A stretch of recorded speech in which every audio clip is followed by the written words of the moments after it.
পশ্চিমবঙ্গবাসীর কাছে দুয়ারে সরকার এখন একটি উৎসবে পরিণত হয়েছে, যে উৎসবে নাগরিক পরিষেবার মাধ্যমে উপকৃত হচ্ছে লক্ষ লক্ষ মানুষ। তাই নাগরিক পরিষেবা ছাড়াও সামাজিক সচেতনতার বার্তা দেওয়ার একটি ক্ষেত্রে পরিণত হয়েছে এই দুয়ারে সরকার।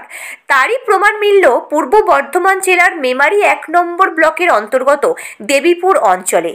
মঙ্গলবার দেবীপুর গ্রাম পঞ্চায়েতে একটি স্বেচ্ছায় রক্তদান শিবিরের আয়োজন করা হয় দুয়ারে সরকারকে সামনে রেখে। বর্ধমান মেডিকেল কলেজ ও হসপিটালের সহযোগিতায় এদিনে রক্তদান শিবিরে ৩০ জন রক্তদাতা রক্তদান করেন। এদিন দুয়ারে সরকার পরিদর্শন ও রক্তদাতাদের উৎসাহিত করতে উপস্থিত ছিলেন পূর্ব বর্ধমান জেলা পরিষদের বন ও ভূমি কর্মাধ্যক্ষ নিত্যানন্দ ব্যানার্জি। এছাড়াও ছিলেন মেমারি ১ নম্বর ব্লক বিডিও শতরূপা দাস, জয়েন্ট বিডিও অনন্যা বেরা, মেমারি ১ নম্বর বিএল আরও রেখা মণ্ডল, মেমারি থানার ওসি প্রীতম বিশ্বাস, মেমারি ১ নম্বর পঞ্চায়েত সমিতির সভাপতি বিকাশ হাঁসদা, সহসভাপতি বসন্ত রুইদাস, স্বাস্থ্য কর্মাধ্যক্ষ আব্দুল হাকিম সহ অন্যান্যরা। 0 পয়েন্ট নিউজ মেমারি। ধন্যবাদ মাননীয় মুখ্যমন্ত্রী মমতা বন্দ্যোপাধ্যায়কে যে তিনি আবারও দুয়ারে সরকার গোটা পশ্চিমবাংলা জুড়ে শুরু করেছেন। আমাদের মেমারি ১ নম্বর ব্লকে দুয়ারে সরকার প্রত্যেক দিনই চলছে।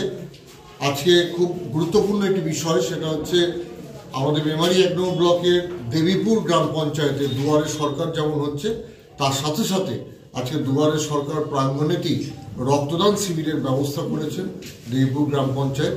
তো আমরা ধন্যবাদ জানাই মাননীয় সমষ্টি উন্নয়ন আধিকারিক, আমাদের মাননীয় গ্রাম পঞ্চায়েতের প্রধান, উপপ্রধান, আমাদের পঞ্চায়েত সমিতির কর্মাধ্যক্ষ এফিও সাহেব আছেন। সকলে মিলে আজকে একটা সুন্দর প্রচেষ্টা, এটা একটা খুব সুন্দর উদাহরণ যে মেমারি ১ নম্বর ব্লকের দেবীপুর গ্রাম পঞ্চায়েত আজকে দুয়ারে সরকারের সাথে সাথে শুরু করবার জন্য প্রধানকে অনুরোধ করব।